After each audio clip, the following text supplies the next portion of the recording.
It's time for Pure Performance.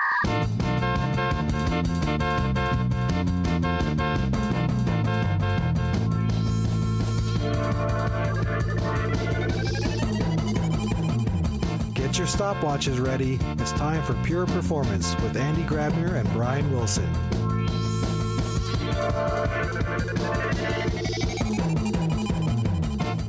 Hello, everybody, and welcome to Pure Performance International Edition. My name is Brian Wilson, your co-host, and as always, with me is Andy Grabner, coming to you live, recorded from, where are you today, Andy? I'm in lovely Krakow in Poland. Ah, yes. Very good. You've been traveling quite a lot? Yeah, I've been traveling. Well, it's my second time here, but I've been traveling quite a bit in the last couple of weeks, and traveling continues for the next 3 weeks. And but it's a lovely city here, a lot of history, which is true obviously for a lot of places on this part of the Atlantic, or on this side of the Atlantic.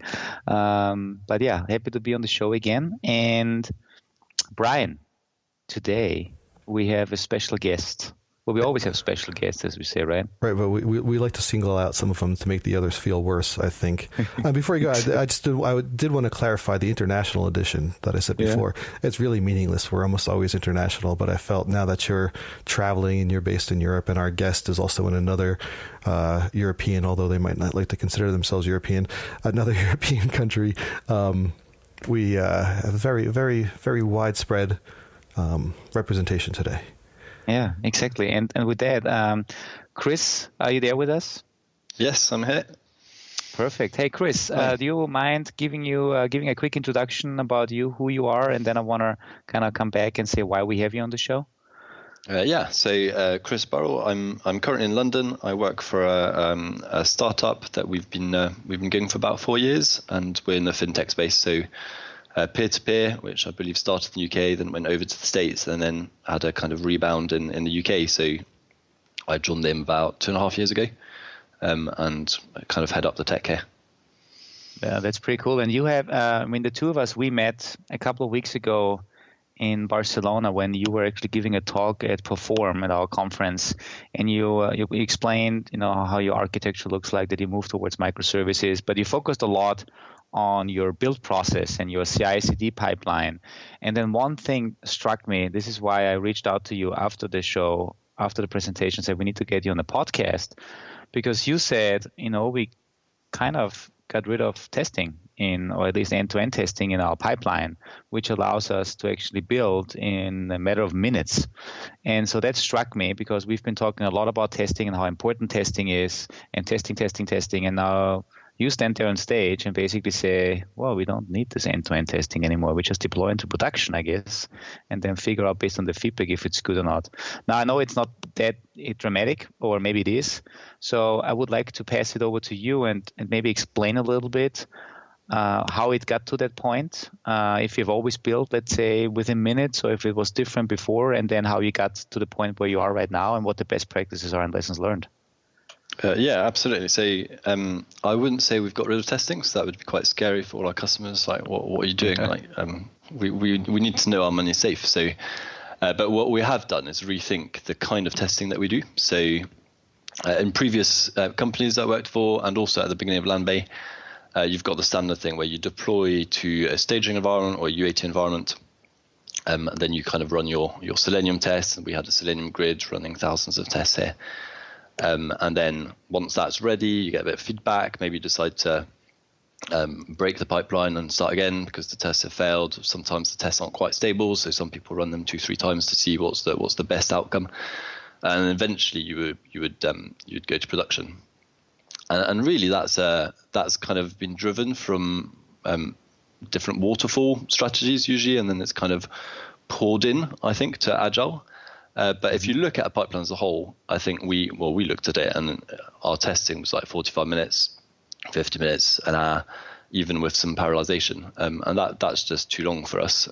We don't really want to be remembering who kicked off a build when and what features are in the build. So that's one side. The other side is actually when you're looking at microservices and lots of different components going in all at different times, we didn't really want to create a dependency on all of our microservices kind of reaching a point where everyone stalls. And because that in itself creates delays, that means you need a release manager, that means you need to know what's on your environment at any point in time.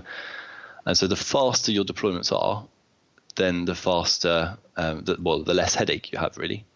So that's where we started. Cool. And so I actually looking at a blog post right now that says, skills. It's from Skills Matter, and I definitely want to put the link up there on the podcast page. And you were mentioning, and as you just said, right, you had a starting point, and it seems the starting point or the pivotal moment. And I'm not sure if this was an accurate conversation, but it reads very interesting when you look on this page where you said. The developer says, "I'm done with the code." Andy, shall we act it out? Shall we do it? Shall we act it out? Okay. Do you want to be the developer? You be the developer because I could do a good boss voice. Yeah. Okay. I'm the developer. You're the boss, and then at the end, obviously, we're all the team. Okay. Okay. That's good. Okay. Yes. I'm the developer. Okay. Hey, I'm done with the code. Just need to test and deploy now. Great. When can I see it live? I believe at the end of the sprint, right? 2 weeks? Why does it take 2 weeks to put a few lines of code into production? Well, actually, I might have found a way to make it 6 minutes. Oh, God. Sorry, everybody. It's okay. Isn't actually? I just thought about it. If you remember Star Trek, wasn't it always? It takes me 2 weeks. I give you an hour, and then Scotty did it in 2 minutes anyway.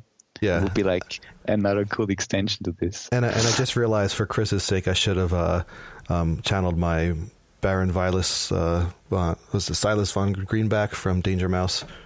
Danger Mouse. Anyhow. That's my Britishism for you. Sure. Sorry. All right. I don't know if you know that one. That might be before your time. I grew up in France, actually, so a lot of English stuff is lost on me. There you go. Okay. Anyway, back to 6 minute deployment. So yeah, Andy, go on. Yeah. So tell me, Chris, what else? What did you do? What were the individual steps that you really did, and what are some of the lessons learned? Yeah, so I guess the first thing we would look at is time the build, right? So the default stat, Jenkins, kind of tells you exactly how long it takes, but if you can kind of stage it, you know exactly where your time spent. And I think everyone would agree browser testing is basically the slowest component.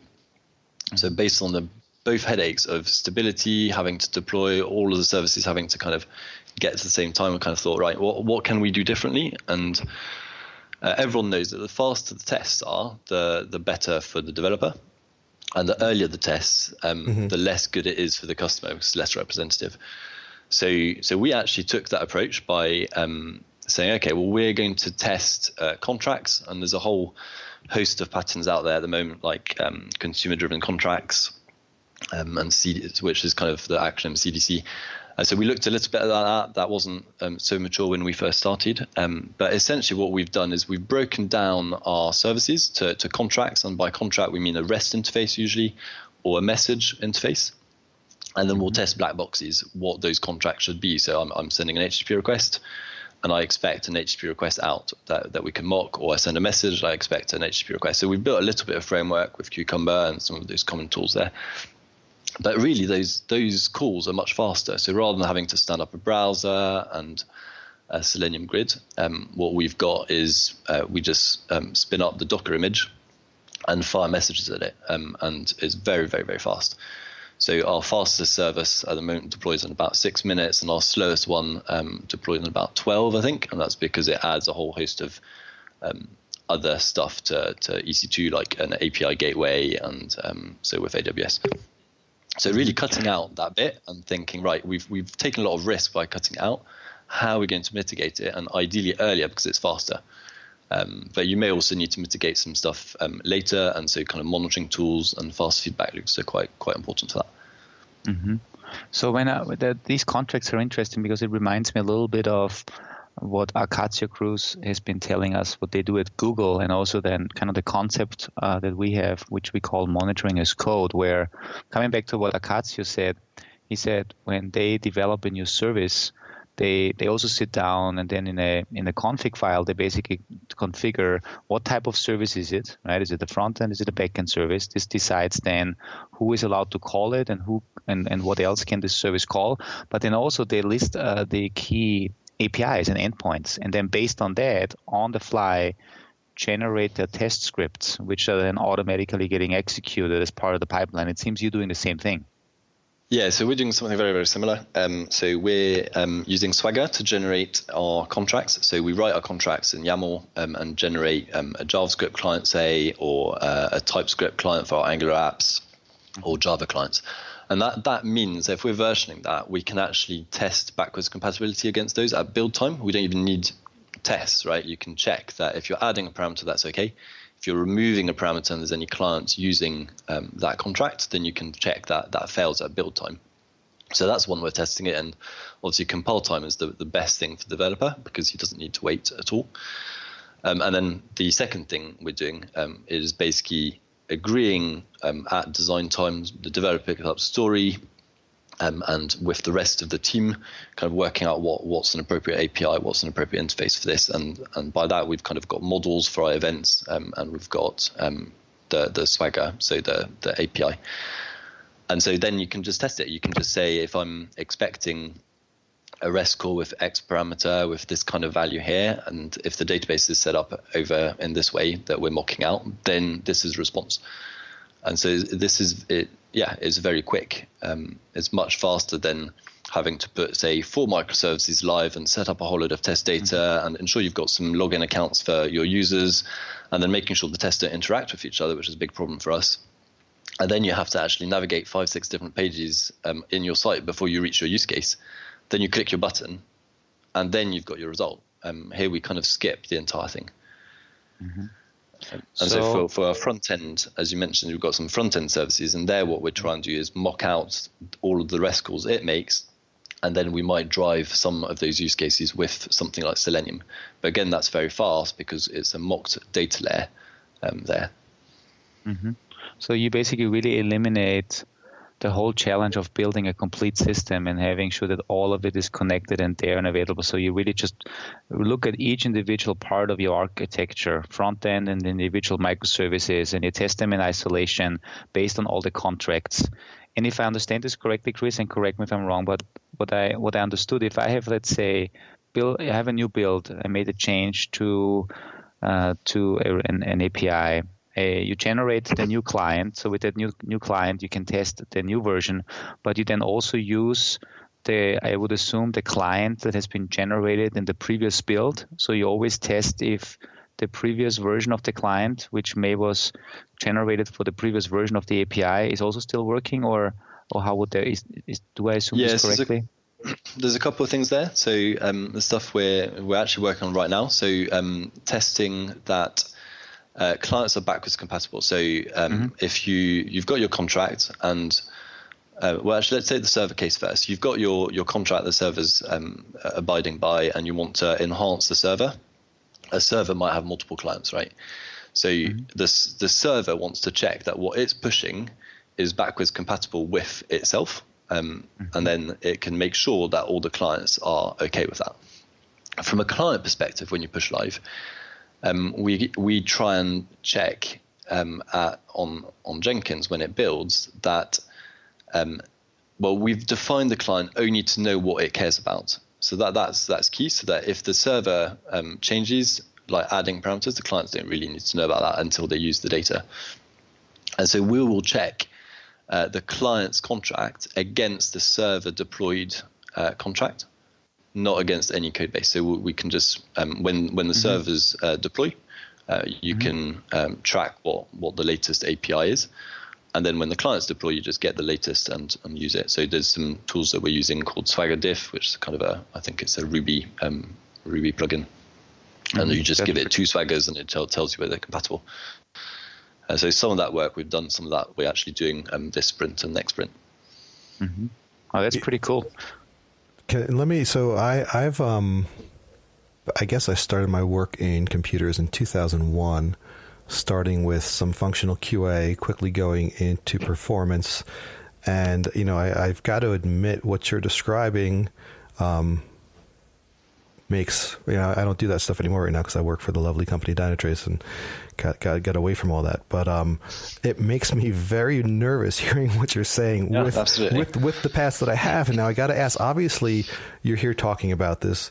You've done some presentations. You're still doing it. So you're making it successful, but I'm curious to know, maybe obviously you've probably had some stumbles along the way, maybe not, but if you have, what have those stumbles been? And do you feel that you have it really down to a science now, or do you sometimes wake up at night wondering if this is all going to fall apart? Because that's what would be in my head, at least from that at least my background of history of coming from the older style of doing things.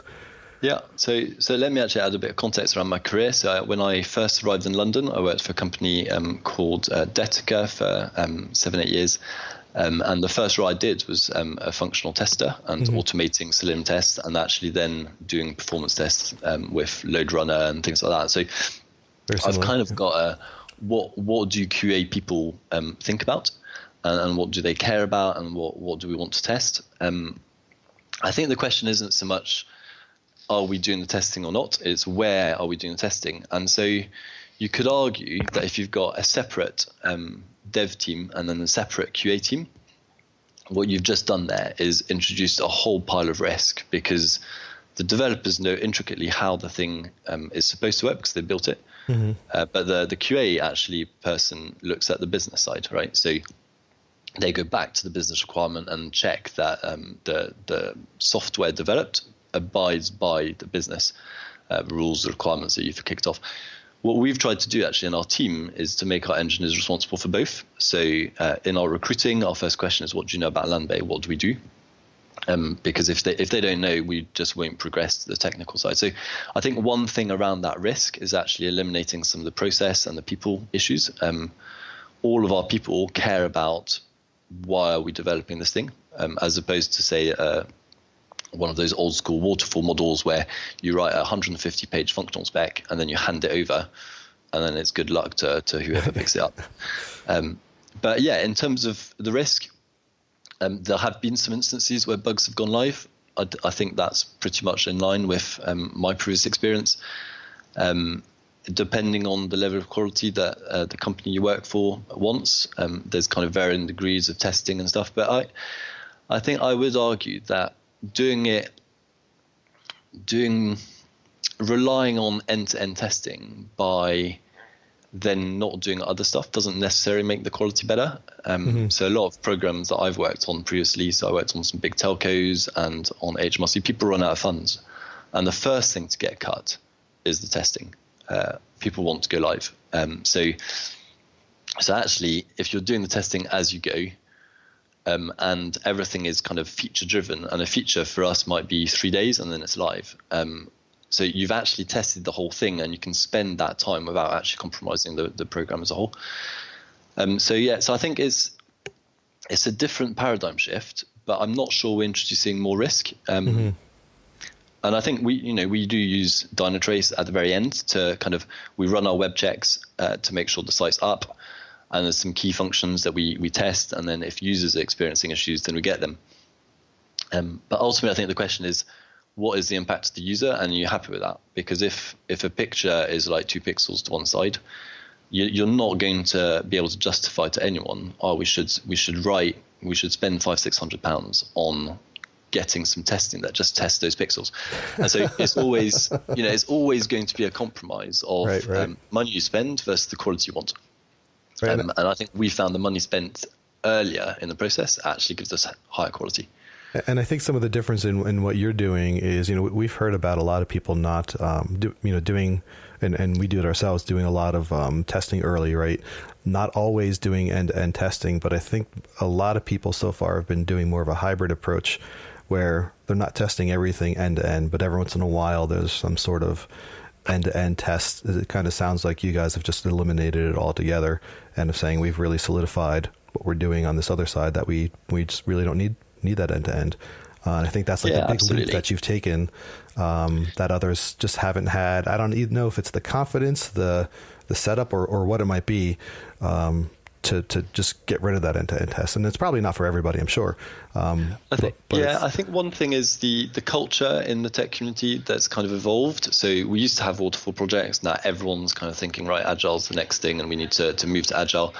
But then the contracts haven't moved that way. And so if you work for a big consultancy, then it will be kind of a payment milestone after you've kind of worked out what the requirements are, a payment milestone when it's ready for the customer to test, and then a payment milestone once it's live. And the testing seems to mirror that contract, which is quite a waterfall way of seeing things. Whereas if you get away from that contract, then you kind of think, well, actually, how did we do it before? Well, we tested things as we went, and we put things live when they were ready, rather than waiting for entire release cycles of like 6 months, 9 months. And so I think microservices is going to probably accelerate this, and it's kind of a prediction, I guess. But the more microservices you deploy, the less you can wait for everything to be in one place before you test it. And then I've got to ask, you're talking a lot about microservices. Are you all starting to eye functions? Yeah, so we started actually this week for a function. I'm in two minds about kind of serverless stuff. I think my main concern is we've got like 40 microservices right now, but that would be tens of thousands of functions. And so from a managing point of view, how do you remember there's a function X hanging around that's doing a critical piece of system? And that's kind of what the big argument against corporate and legacy code. Like there's this system that no one wants to touch because no one knows whether it does anything or whether it's going to take a bank down. And so I think I'm waiting to see what the kind of dev environments are going to look like, what the management around those.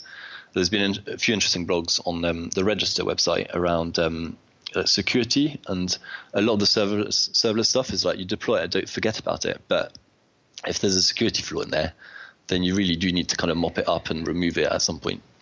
So yeah, I'm in two minds. I'm not against it. I'm not for it right now, but I think there's still quite a bit more headway, I think, to make on there. Cool. Hey, I mean, this was fascinating to listen to you guys. What I wanted to add, the reason why it is also, easy, I would say, quote unquote, easier to focus on testing later, or just, ignore the end-to-end testing, is because you are deploying rather frequently, like very often. That means the changes that you are deploying are much smaller, and therefore the need for doing full end-to-end test of all the suites are obviously, the need is not that big, because the smaller the change, the less the impact, right? At least, that's the way I would explain it. And what would be interesting for me though is now, Chris, when you do deploy, you said you do web checks. So that means you're doing some synthetic tests in production to make sure that at least the base functionality, I guess, or certain key use cases are still available and working. But when you deploy, do you use something like canary releases, or do you do blue-green deployments for individual services? Is that what we're doing? So I guess some people would say this is a cowboy approach, but we release kind of blue-green, but very, very quickly. So we keep the live services up until 100% of the new services are up, and then we take the other ones down. But we don't do blue-green in the sense of testing traffic at the moment, partly because we're a startup. There's not a huge amount of traffic to help to test that. Whereas I know some people have got kind of metrics that they'll collate and feedback. So our deployments will go straight through. But what we do test is we do go through a UAT environment before production. And there, really, what we're testing is the deployment itself. So our database migrations are part of the pipeline. And then we'll check that the service obviously comes up, the data migration works, and the health checks happen. And so we might add a few health checks here and there for some critical pieces of functionality. But so we go through UAT, check that works, and then we'll go to production. And we have added some stuff in there. So occasionally it's a fairly major release of something that can't be broken down. And so we do have a manual flag, so we can turn that on demand. But on the whole, 90%, 95% of our releases are automatic kind of UAT prod done. Mm-hmm. And UAT prod, though, is a separate deployment. It's not that you're switching, because they will be blue-green anyway. So you really deploy into UAT with your test data, I would assume. And then yeah, correct. Yeah. So we've done a lot of work around being able to get our test data back and anonymize, whether that's for a developer or for the UAT environment. We can take it, put it back in an environment that we want. And so when we do the deployment, most of our deployments obviously won't. Most of our features will be new stuff, so we won't need that much data to be like representative of live. But occasionally we've taken the data back. That's a manual process at the moment, and looking to kind of automate that. Mm-hmm. What's your data store? Is that RDS on AWS, or what is it? Yeah, so it's mostly MariaDB on RDS, and then we've investigated a few times DynamoDB and Mongo. We had a bit of Mongo before, but that's been written out, as in we used it and then we rewrote something and lost it.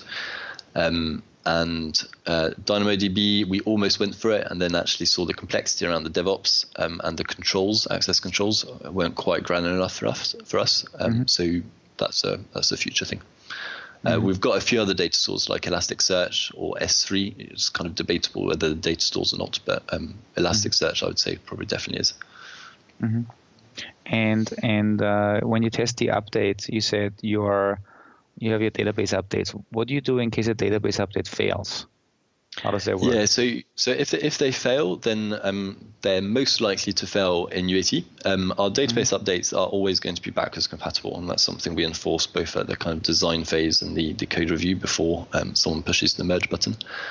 And then we use a tool called Flyway, which kind of checksums the upgrades. So you can't change a previous migration, for example, and you have to run them in order. So we've got a few controls around that. If it does fail, because we've kept the live services up, we're actually okay. And the new container is going to, I guess, be cycling. It's kind of going to start the migration is done, but we'll get Slack notifications to make sure we get to that very quickly. And also the Jenkins build will fail, so someone will notice that very quickly.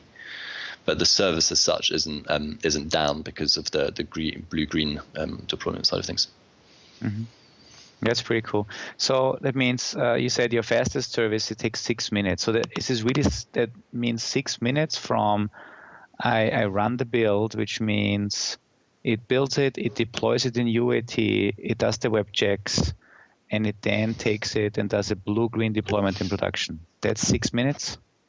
So yeah, 6 minutes will be the build, so Java build. We use Maven, so we could actually look at speeding up a bit, maybe with Gradle eventually. Then the service testing, so all the contract testing, which is absolutely key to making sure the quality's up. And before that, the build of the Docker image. Then the deployment to UAT, and then the deployment to production. That entire thing is 6 minutes, and then the first web check will run within the next 5 minutes of that. So it could run immediately afterwards, or it could be up to 4 or 5 minutes. I think we're going to have to tell Bernd and Anita that, Andy. Yeah, I know. New challenge. Yeah. 6 minutes to production, because we always, we talk about 1 hour code to production. We need it in 6 minutes. I'll do it in 2. Awesome. I think so. Just one of the things is that I've often been asked, like, do you really need 6 minutes? And for features, it's not like someone's going to say, I want it 6 minutes earlier, or I want it 30 minutes earlier. If they've waited a week for it to even be prioritized or get onto the backlog, then they can wait a further 50 minutes, right? But for fixing things, that's actually quite useful. So if there's an emergency thing that happens, and it happens everywhere, then actually our time to fix has now been reduced to the fix time pretty much plus 5 minutes to get it through. So from a support point of view, that's actually quite a big asset. Yeah, I think that was the same motivation that we had, right? I mean, we release features every other week with our sprint releases, but the idea is having a fast lane into production for exactly these emergency fixes. Yeah. So Chris, one last question on this. So you do your blue-green deployment, you said it's rather fast, so you really just basically shift the load and that's it. What happens then if a problem happens in production after a while, say after an hour? Do you have any automation mechanisms to potentially roll back to a previous version, or do you just roll forward basically because you can fix things so fast and then push it through within minutes? Yeah, so at the moment it's the latter. So we'll get notified quite quickly, either because users are experiencing something, or we've got reconciliation dashboards or support portals that kind of do automated checks on the platform, as well as our Dynatrace solution. At the moment, the view is roll forward. We can roll back because all it is we keep the versions of every image that we've ever deployed and then maybe archive them after 6 months. So if someone were to log on to the ECS console, which is what we use in AWS, it's trivial. It's a minute to, well, it's a few seconds to change the revision down one, and then the service will be back to where it was. If you're doing that, you need to be really careful because we can guarantee backwards compatibility. So when you're deploying something new, it's backwards compatible, but people often forget that you can't always guarantee front compatibility. So if you've moved your data model on, then rolling back can actually be trickier than rolling forward. So at the moment, we mostly rely on rolling forward. And really, if you think about it, the only things that are absolutely major that you kind of need to fix really quickly is our user visible issues. And even then, you can restrict that. So for us, it'd be kind of financial issues as well as kind of logging into the platform. Those would be absolutely vital, and we need to get those right every time. But there's a few other things where you kind of think, well, actually, can it last another 10 minutes, 20 minutes? And it's probably fine. Mm-hmm. Do you do any performance testing at all, or is that? So not at the moment. So we have done for specific things, so specific use cases, and we'll kind of test that particular use case. So that's maybe where we'd use this manual approval flag, where we get a bunch of stuff into a representative environment, and then we'll test it. Some performance tests you can do locally, but that's not as good in terms of latencies and stuff like that. Mm-hmm. But so, for example, we've got a first of month run for interest. We expect lots of interest to be paid on our peer-to-peer platform, and therefore we've kind of rewritten that bit a few times in different ways to optimize it. And so there we've done quite a bit of performance testing, but it's more ad hoc than in our pipeline at the moment. Mm-hmm. Cool. And you mentioned the ECS, so that means you're running containers on ECS. Are you using? You're not using Fargate yet, right? Are you just? No, we're not. So Fargate got announced just after we bought all of our reservations for EC2 instances. Yeah. So it's kind of unfortunate, really. We would consider using it, and I think the idea of having a kind of userless environment is quite appealing, both because hackers can't get in from a security point of view, and also Fargate in particular. Obviously, AWS will be supporting it and patching it, so it's less work for us to do. So we'll kind of look at it, but at the moment, our current infrastructure is paid for with reservations, but we're launching on a fairly large new project. So that is one thing we're looking at for this. Fargate's kind of their Cloud Foundry-esque one, right? Is that right, Andy? No, it's Fargate is basically, you don't have to worry about the underlying infrastructure that runs your containers. So Fargate is they run containers for you, and they manage the underlying, let's say, infrastructure, like the EC2 instance that you would normally provide and put into the cluster. So that's why, container as a service, or it's, I'm not sure what the official term is. Yes, it's a little bit bigger than a function and a little bit smaller than a kind of container running on yourself. So you pay by CPU and memory rather than by time of the instance. Yeah. Cool. Hey, Chris, this was very insightful, and I know we could probably go off and talk more about other things that you'd like. I'm really interested in the whole contracts and how that fits in. But for the topic that we have today, how did you redefine, as you said, how did you redefine testing in a microservice world? How did we get build times down to 6 minutes or deployment times down to 6 minutes? Is there anything else you want to let the audience know before we wrap it up? I think the only thing really is you want to be checking that where you're spending your money is the most appropriate thing. So as architectures evolve, then I think it's worth re-looking at testing, for example, but as well as architecture and development and all of that. So I think testing just needs to be kept in step with new architectures. Right. So Andy, do you want to summon the summarator then? Let's do it. Summon the summarator. Sure.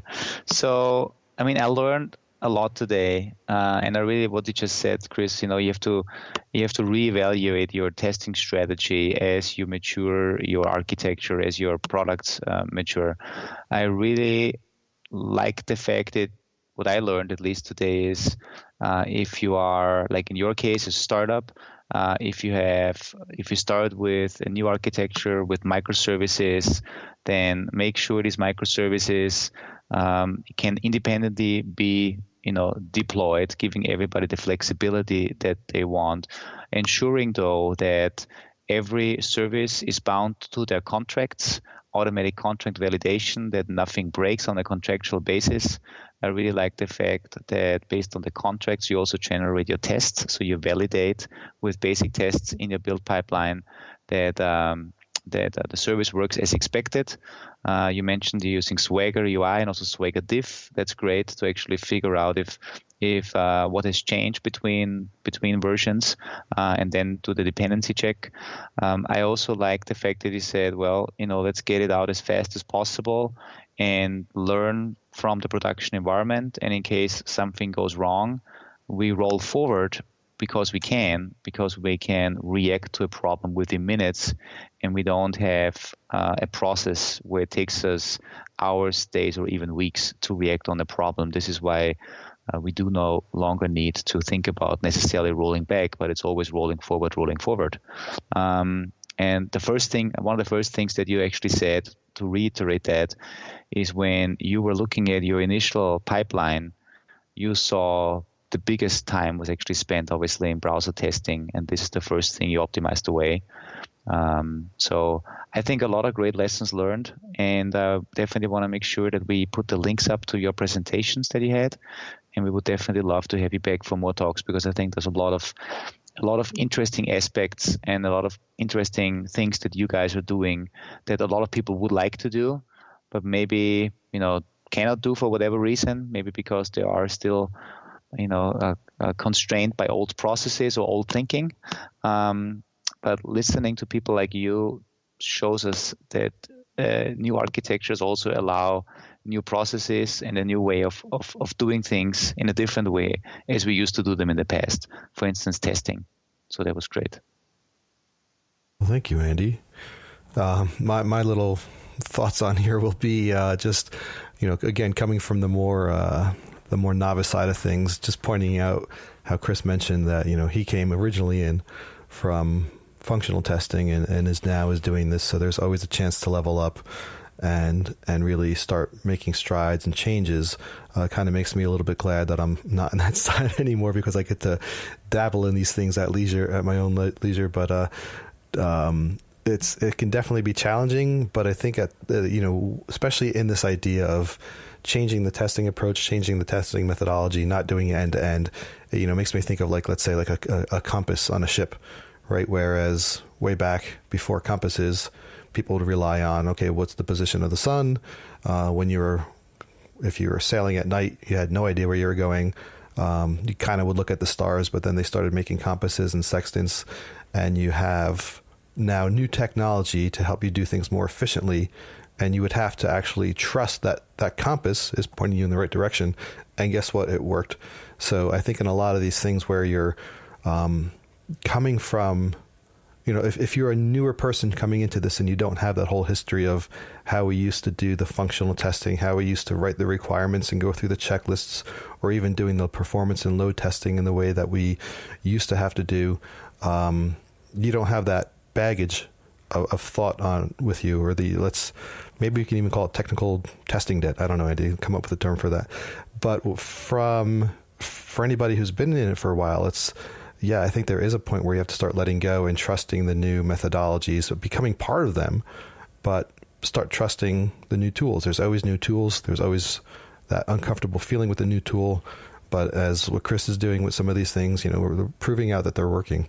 So thanks for sharing that with us, Chris. I really appreciate that. And it's always fun to get challenged in your comfy chair, we look forward to having you back on another episode soon. Any final words from anybody? No, I think I'm good. I actually know one more thing though, because I took some notes. There's one more thing, highlighting another thing that you said, which I never thought about this. he said in recruiting, when you recruit people, the first question you ask is, do you know our company, what we do? Do you understand? Because in the end, we all work on one goal, which is making our company successful. Therefore, we need to understand the business, and therefore we have to understand what we do, right? And I think that's very interesting.